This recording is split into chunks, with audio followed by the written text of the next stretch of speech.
welcome to the two-time award-winning Lonestar Collective, the official podcast of the Texas Cannabis Collective. I'm your host, Chris Grisolia, and I'm joined this week by a very special guest, Portia Keel. Welcome, Portia.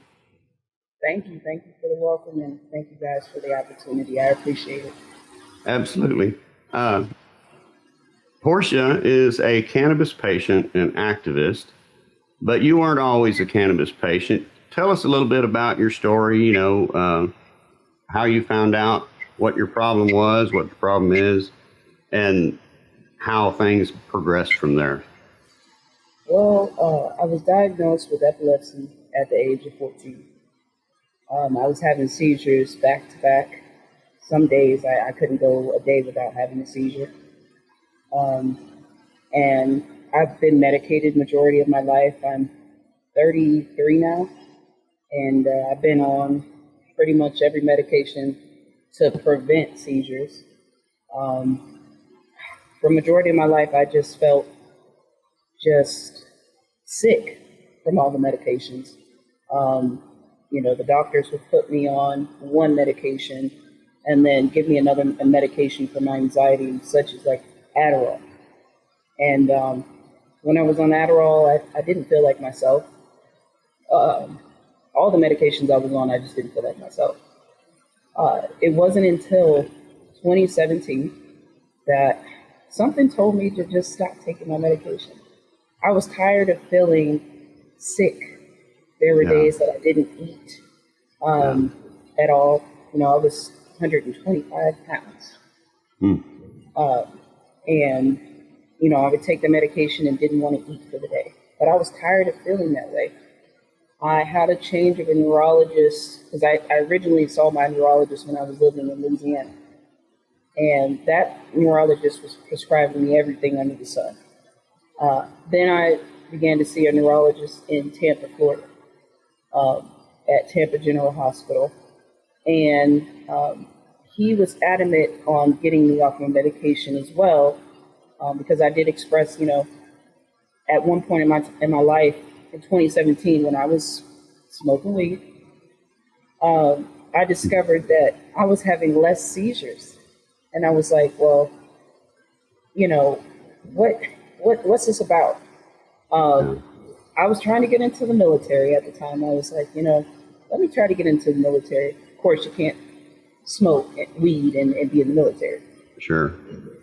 I had been seizure-free for that time for like 2 years. And I was like, well, and medication. This is without any medication, right?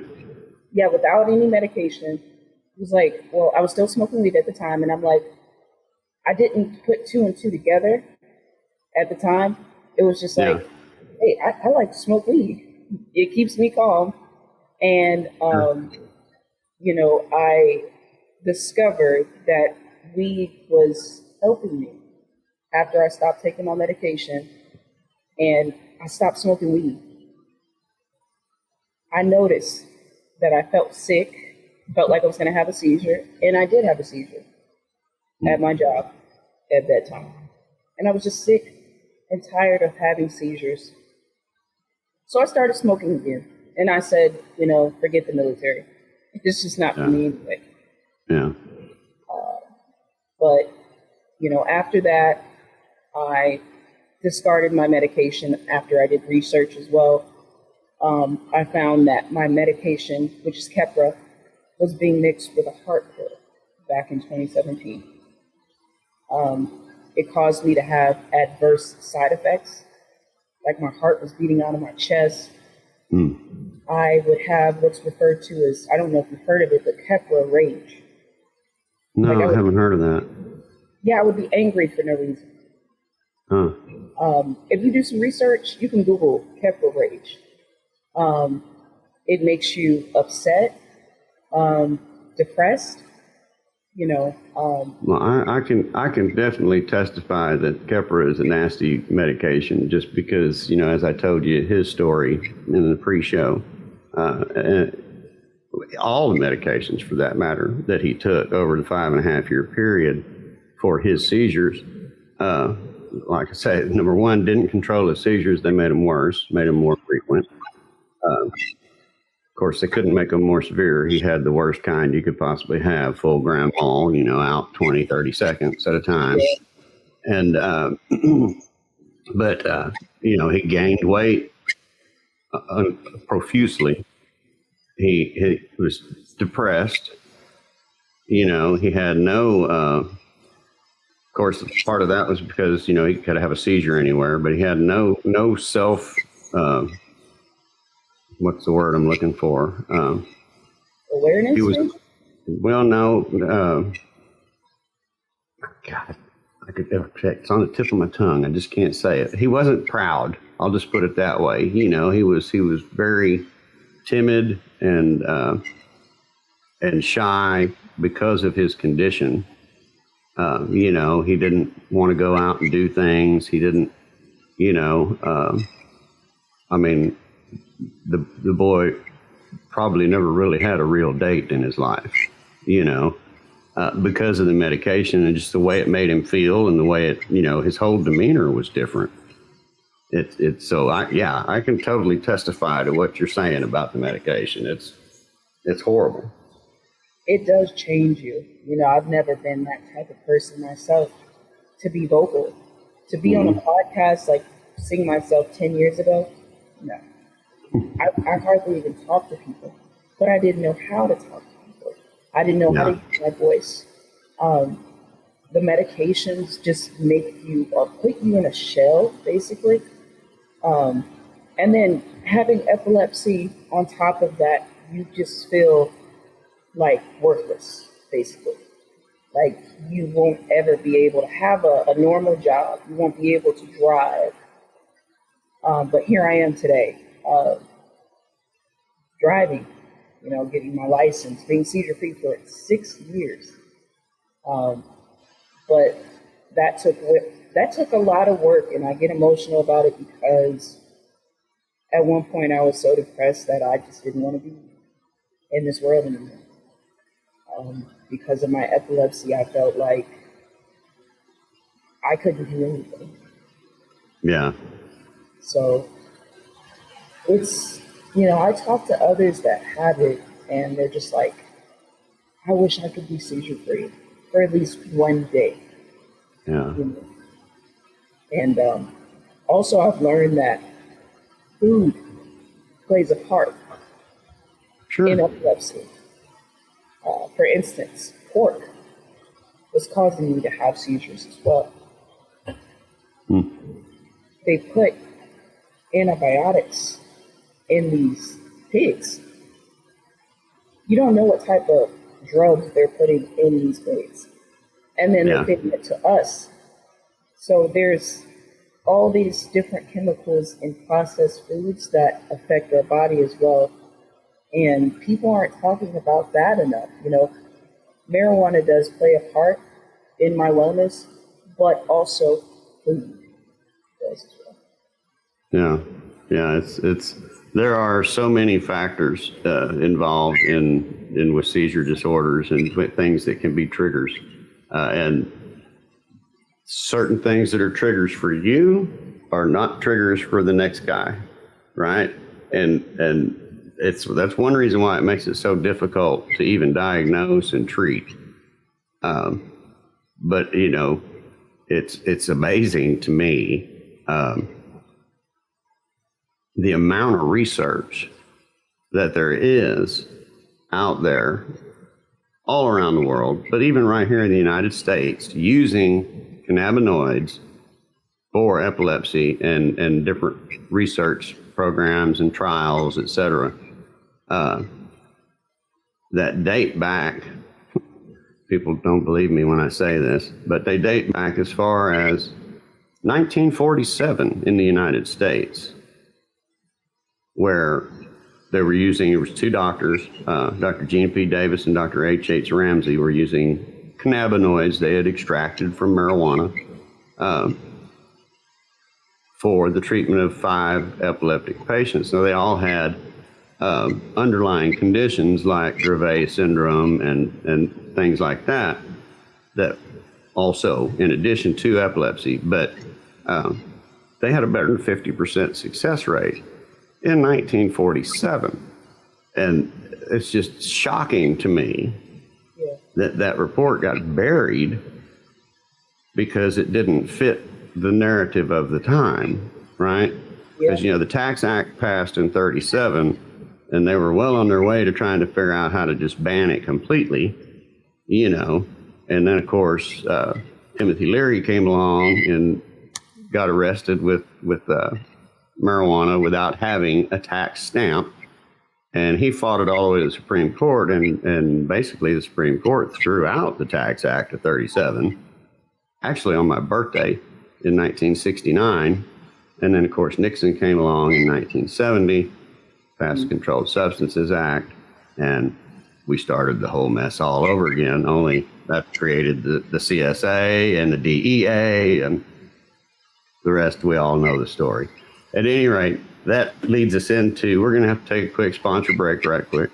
And then when we come back, you had mentioned you did some research. So I want to kind of dive into that a little bit, what kind of research you did, what things you found, and also if, smoking is the only way you're using cannabis, or if you're using edibles and other things like that, when we come back after the sponsor break, okay? All right.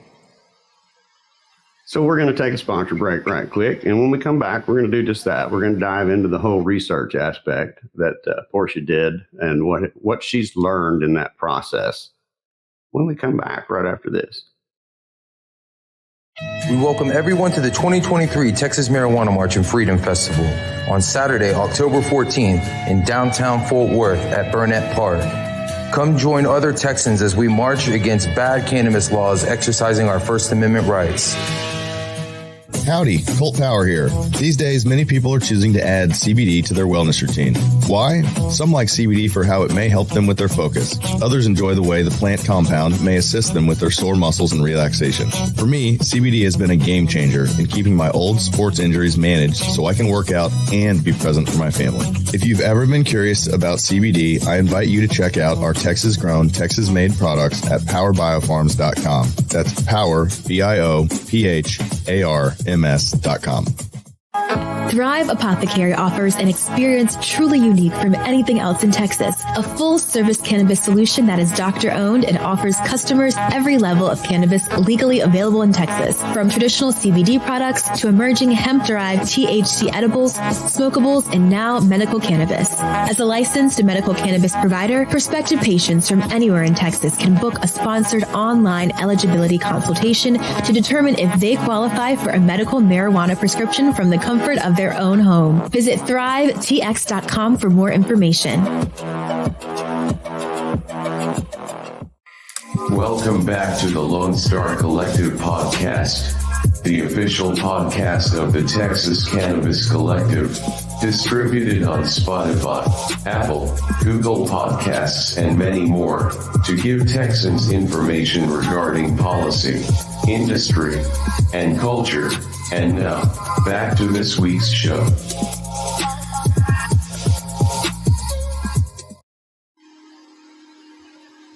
Welcome back to the Lone Star Collective, the official podcast of the Texas Cannabis Collective. I'm your host, Chris Grisolia, and I'm joined this week by my special guest, Portia Keel. Welcome back, Portia. All right. Good to be back. Before we went to the sponsor break, I was kind of talking about all the research and stuff that's out there, and you had mentioned that you had done some research of your own into the subject. So tell us a little bit about the research that you did into cannabinoid therapy for epilepsy and seizures and what you found.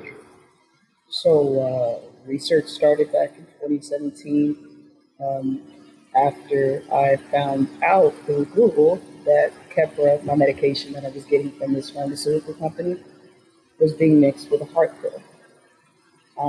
I decided to take my little bottle and look up the pharmaceutical company. They have a Google webpage where you can leave a Google review. On their Google reviews, they have a 1-star.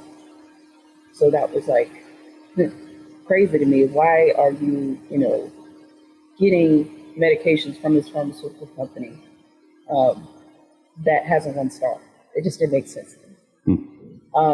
I was reading the reviews and people were talking about all of these side effects that they had from the different medications that the pharmaceutical company provided.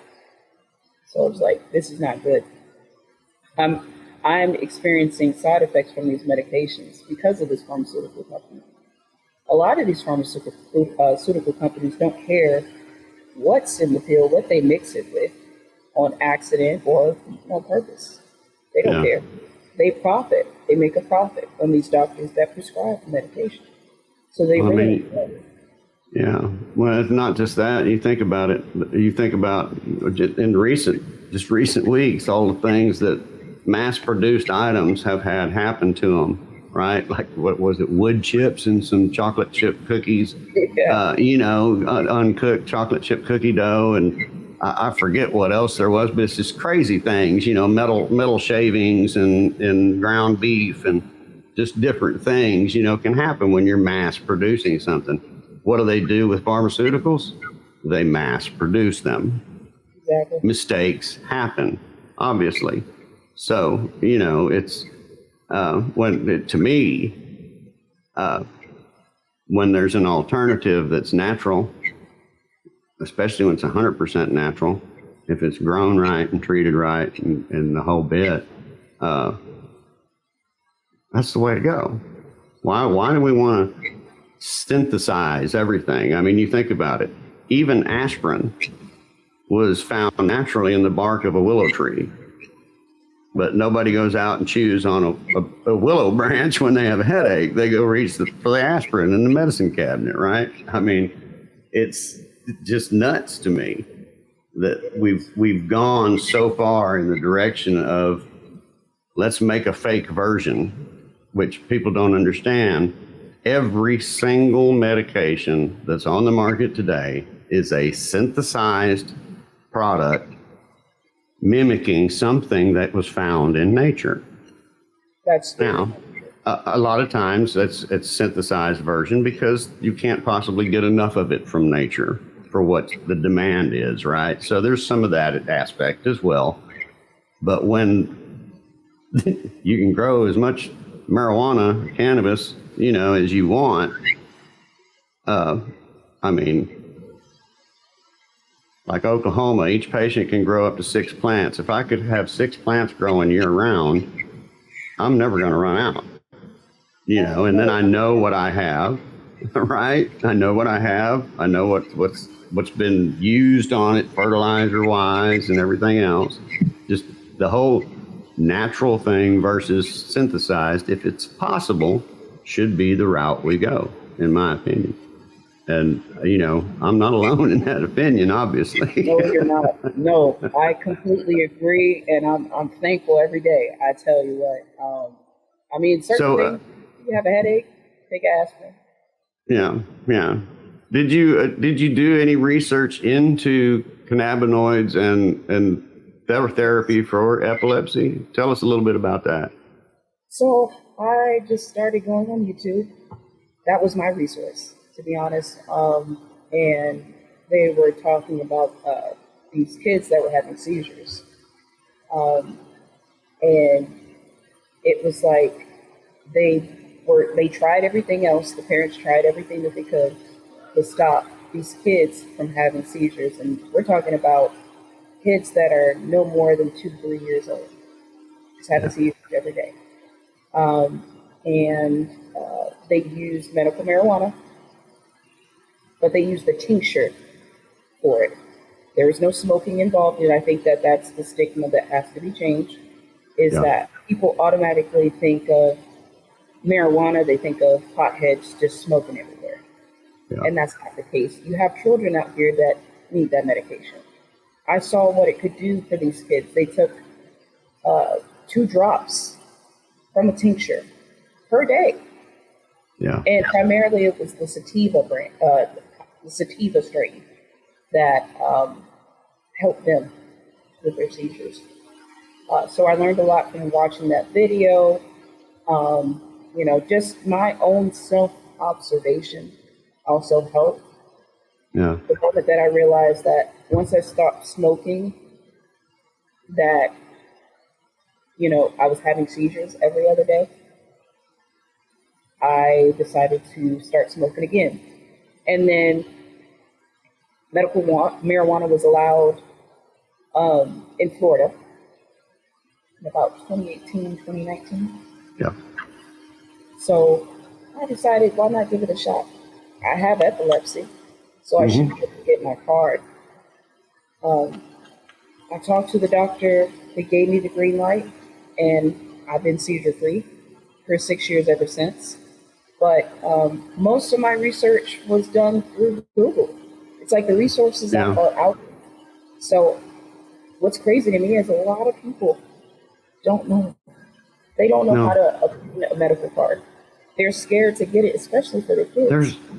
There's a lot of people in Texas on not just the public side, but in law enforcement that don't even know we have a medical program in Texas. You know what I mean? And while it is a limited program, there are tens of thousands of people in Texas who are enrolled in that program and who are getting relief through that program for things like seizures, and epilepsy, obviously, PTSD, neuropathy, trying to think, autism. There tens of thousands of people. In fact, DPS is in the works of expanding the dispensary side of the program because the patient side is expanding so exponentially. And it's crazy to me that program passed in 2015 initially. Oh, wow. It didn't get all the rules and regulations put into place and everything and actually start in people being able to sign up for it and dispensaries actually producing medicine until sometime in 2017. But still, this is 2023, people. Why in the world do we not know that this program exists in Texas? And not only that it exists, because it went from what was extremely limited, only in severe cases of intractable epilepsy, and it was only tincture form medication in the beginning, to now only, 0.3% THC in the beginning or something, or 0.5, I can't remember. It's been changed too many times and been too many proposals too many times that haven't happened and whatnot. But I mean, it was ridiculous in the beginning. You'd actually have to get enough THC to help your seizures. You had to drink like 2.5 cups of this carrier oil. Wow. Which gives you all kinds of, and gastrointestinal problems to drink all that oil, right? So, I mean, not anybody was using it then. They changed that. Now it's, 0.5% by dry weight is the way it's worded, which a lot of people don't understand. They're still able to produce good,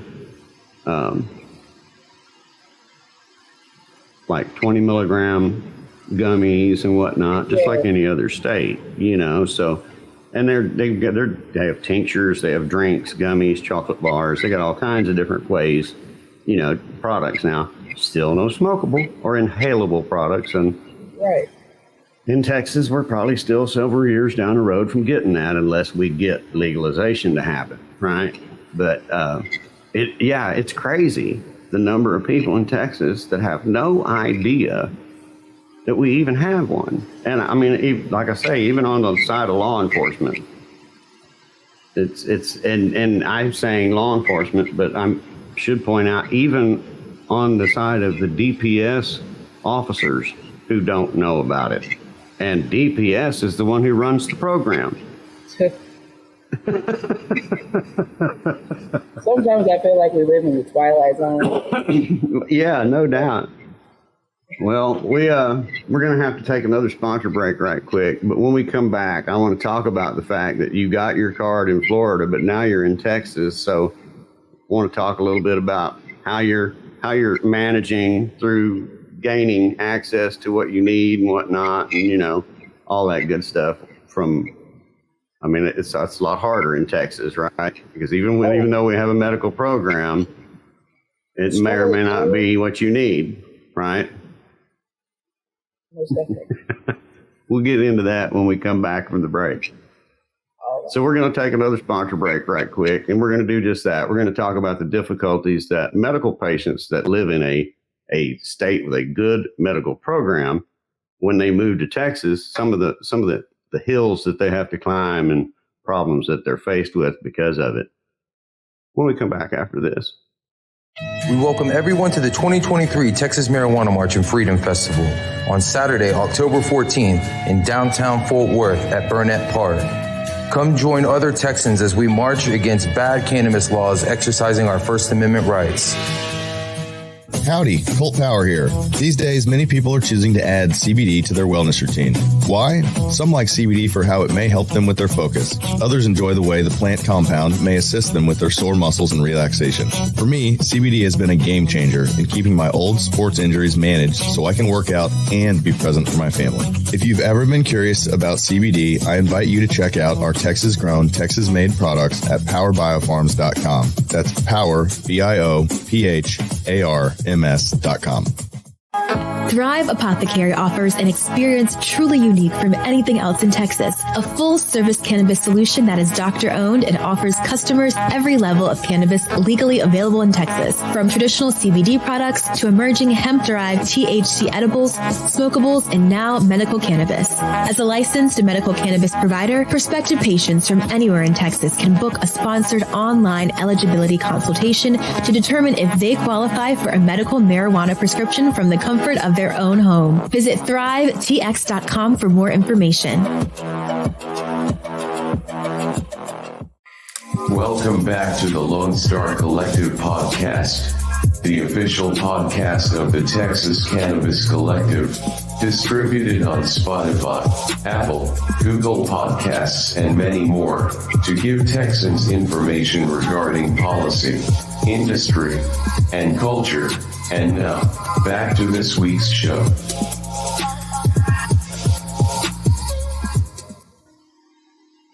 Welcome back to the Lonestar Collective, the official podcast of the Texas Cannabis Collective. I'm your host, Chris Bersolia, and I'm joined this week by a very special guest, cannabis patient and advocate, Portia Keel. Welcome back, Portia. Before we went into the break, we were talking about the fact that you got your first medical card when Florida got their medical program, right? Mm-hmm. And of course, I'm sure that was an experience because I've known several people who've dealt with the Florida system, and it's not the best one in the world. And anyway, with that being said, you obviously are in Texas now, so that creates, or it doesn't create, you encounter what I call some hills that you got to climb, basically, to figure out how you can access your medication once you come to Texas. It's this problem that patients who come here from all states that have a nice legal program. So tell us how you are managing. Are you using the Texas program? Are you accessing also through some of the legal hemp products that are out there now, thanks to the 2018 Farm Bill and all that good stuff? So kind of run us through how you've been able to climb those hills and still manage to medicate and remain a seizure-free for 6 years now, which, by the way, congratulations on that. Thank you so much. I really appreciate it. But it's an uphill battle, and all we can do is fight every day. That's why I'm here speaking today, trying to get the word out. But when I got here, I guess I just didn't realize how strict it was, especially in West Texas. It's very conservative in Lubbock. I didn't realize how conservative it was. I thought it was also small, but it's very conservative. I do have my medical card here in Texas, and honestly, I don't think people expect me to go the legal route to get it, because minorities have been stereotyped for years for smoking weed and doing all types of drugs. Yeah. Which is, it's not fair, but that's the case. I see, even though I have my medical card out here, I might get stopped one day by an officer that doesn't care. Does it scare me? Yes. But at the same time, all I can do is take one day at a time. I do go to the local dispensary out here, which is Bloom. But other than that, I have to take a lot in order for, me to be seizure free. So I am spending a decent amount of money here. When I get the chance to, I do go to New Mexico on my weekends, and I spend my weekends there. I just wish they had the same system here. Yeah. It's freedom. I just feel like here in Lubbock, they feel as though they're making more money by arresting people for having less than $1,000. Yeah. Like it's just the whole prohibition mindset, it's sad really, but that we're in this day and age, the year 2023, the first medical program legalization happened in 1996 in California, and now it's 2024, and we still have areas, especially in Texas.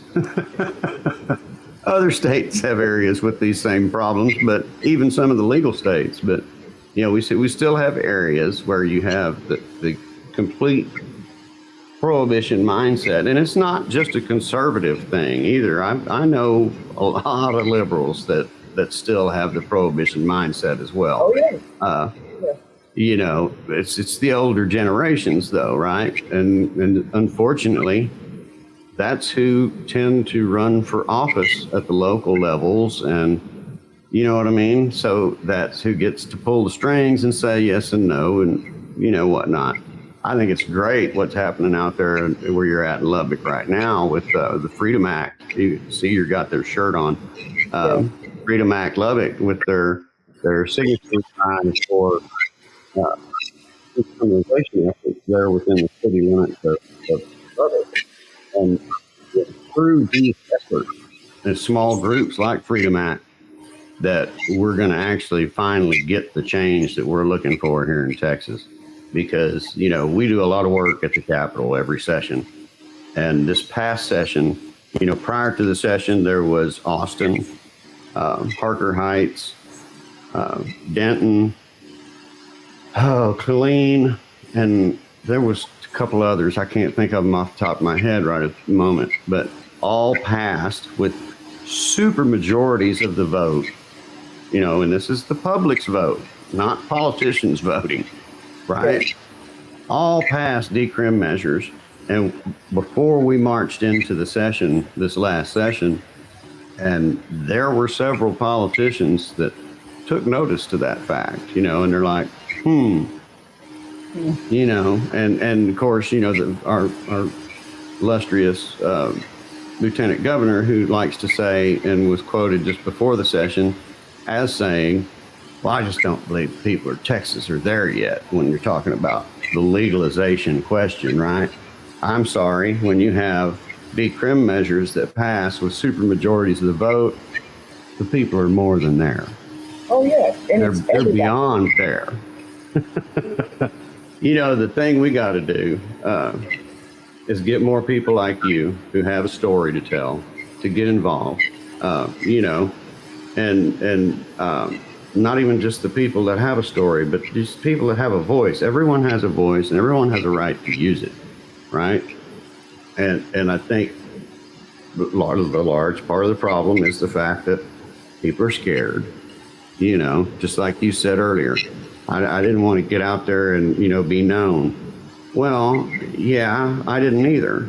But once I did, nobody's coming knocking on the door. Nobody's following me around when I get in my truck and go to the store to work, or even when I leave the Capitol, right?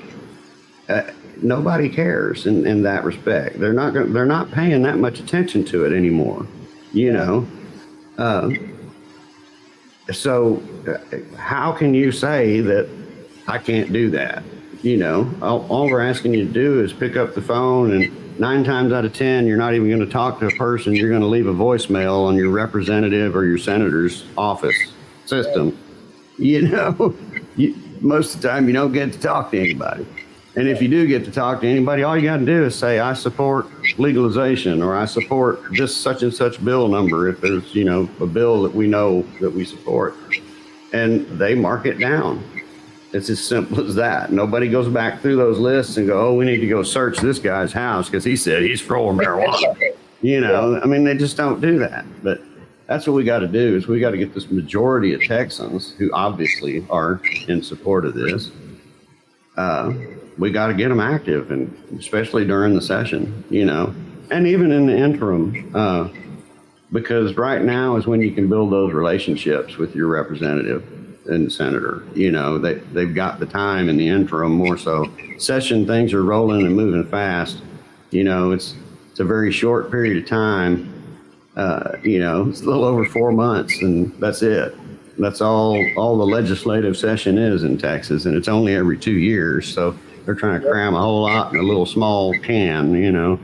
But at any rate, so are you utilizing, I was going to ask you, or I may have, you know, there are a lot of the hemp-derived products that are out there in Texas now. I mean, and even the THCA flower now hitting the shelves in a lot of the stores and stuff. So it's a legal route to get to access to what you need, right? Even outside of the teacup program itself. And so are you doing some of that? Yeah. Because I know a lot of people that they have their prescription through the teacup program, and they keep it alive, so they maintain it for a defense purpose, obviously, but they go to the legal hemp market for their medications, or a lot of them are even using the Delta 8 products and whatnot, you know. So is that something you've been able to do to kind of save your expense factor on the medication? Because like you say, that's one thing with Texas, is it's expensive. The teacup program is expensive. There's no doubt about it. Yeah, no, it is expensive. You know, do your research. You want to get your medical card in Texas, do it. There's a way. So, you know, it's not for everybody. Like, you know, vets with PTSD, I believe it should be for them, definitely. But I choose to do the flour with a small percentage, and then I have a Delta 8 that I use, like the oil, and I take that once a day. That has been effective. You know, I've been, at first I was taking like a low dosage, and then I was like, well, let me increase it. So day by day, I was just increasing it to see how I felt. And I felt better over time. So that's what I've been doing. There's not really a lot of dispensaries out here. There's only one that I know of, and it's not too far from Texas Tech. You would think that they would have more, you know. But no, there's just one that I go to. I stick to that. People there are great. I just hope and pray for the day that there's more dispensaries. The world would be a better place with more dispensaries at higher quality. You know, and just because you have a high percentage, though, it doesn't mean that, you know, it's going to be like super strong. No, that's what a lot of people don't understand. You know, they look at that THC percentage and they think, oh, this one's 27%. This can be better than that one because it's only 15%. No, it's got very little to do with it, actually. It's the whole kit and caboodle together in that package, and how it works together is what's going to be whether it works for you or not. And that even goes with, if you're searching for that intoxicating effect is what you're searching for. It's the same thing, you know, and that's what a lot of people don't understand. You know, and some people call it the entourage effect. Well, yes and no. I mean, it depends too on methods of consumption, right? Yeah. Different ways of consuming different formulations of terpenes and THC and CBD and CBN and CBG, and the list goes on and on and on, right? So many. I mean, the people that really have not dove into the research on it have no clue what they're talking about when they go, oh, yeah, it's entourage effect.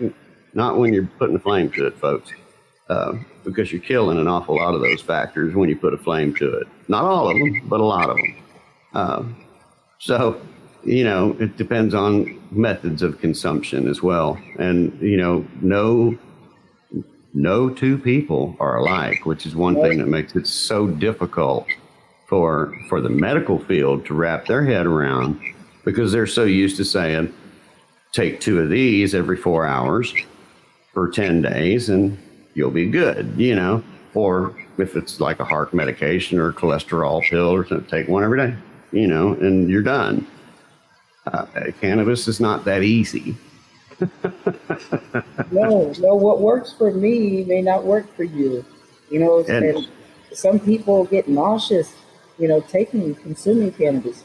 Mm-hmm. If you have pain, they have like lotions and different topical solutions that you could use. So I just want the stigma to be changed that, oh, marijuana means you're just going to be puffing smoke everywhere. Yeah. This isn't a Cheech and Chong every day. Yeah. You know, it's, you know, there's so many different ways. It's funny. Of course, I got the long beard now because, you know, it's in between session and whatnot. But, you know, I trim it down when we're going down to Austin and look all clean cut and put on the suit and tie and everything. And it's funny when people look at me and they say, well, why is this important to you? And I look at them and I say, I've been a user for most of my life. They don't believe you. And I've been 100% successful at everything I've ever put my mind to my entire life. I'm not sitting on a couch in a basement in a cloud of smoke in dirty underwear, you know, doing nothing but playing video games, which is the image a lot of people get. Mm-hmm. You know, it's not the flower children of today, you know, coming back from yesteryear or none of that kind of thing. Right.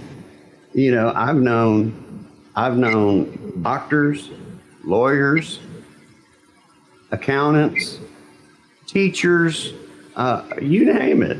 Yeah. People from all walks of life have used, do use, or will use cannabis at some point in their life. Exactly. And it's the majority of people, you know, and it's crazy. You know, it's just crazy that we still have that stigma.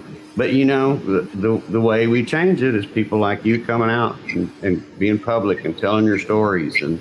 And it's through stories like yours and people seeing and hearing the success and seeing that you're not just some slouchy old bum, you know. I mean, it's important, you know, as well as like I keep saying, you know, all the polls, 67%. I'm sick of hearing that number. 67% of Texans are starting to say just legalize it already, right? Yeah. Okay. If you do the math, that's a lot of people.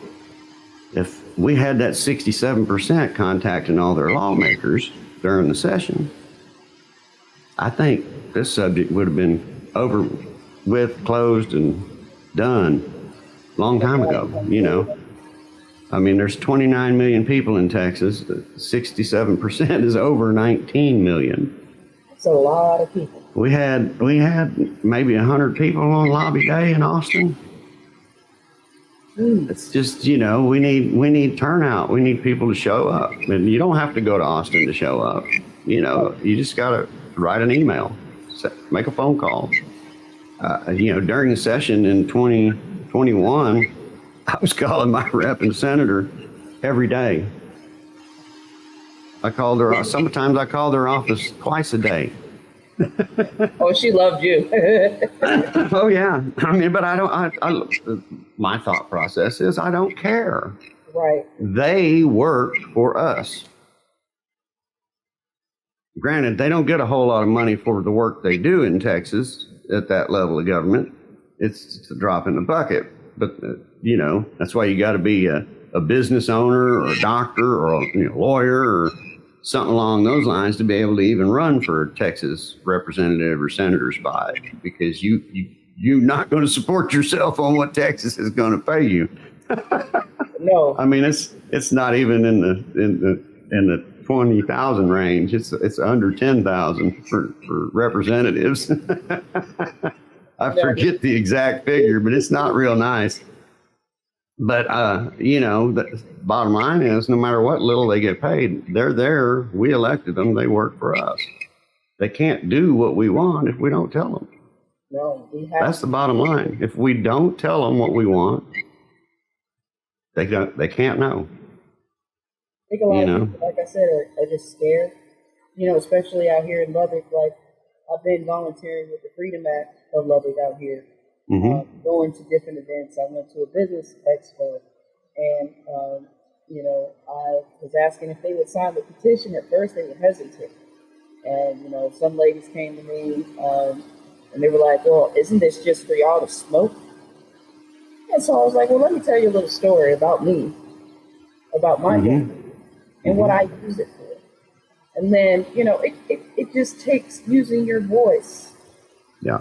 You could change someone's mind and perspective on things if you speak out. That's what I've learned. And it's like, at first she was hesitant, but then she signed it. Yeah. And it's just like, if people see more people like me using it and it benefiting me, then more people won't be scared to use their voice. A lot of people here are just like, oh, I don't want the police to get me, or I can't let the church know that I'm a member of this, or we'll just donate some money, but don't tell everybody who I am, because the church will find out, and then I'm going to go to hell because I support the cause. That's not the case. That is not the case at all. I mean, of course, you may have a few Karens, and I did experience a Karen. She was completely against it. I told her I have my medical card in Texas. She said, I don't care. I'm a pharmacist. That's sad. That's even more scary to me, that you're a pharmacist and you don't know the medical benefits of marijuana. Yeah. Then what are you doing as a pharmacist? I mean, yeah, sure, you're making money, right? Well, but the problem is, and a lot of people don't understand, pharmacist actually goes through more rigorous training than a doctor does. Yes. And same school, medical school, right? Yeah. And so they don't teach cannabinoid medicine in medical school. They don't teach anything about it. Still to this day.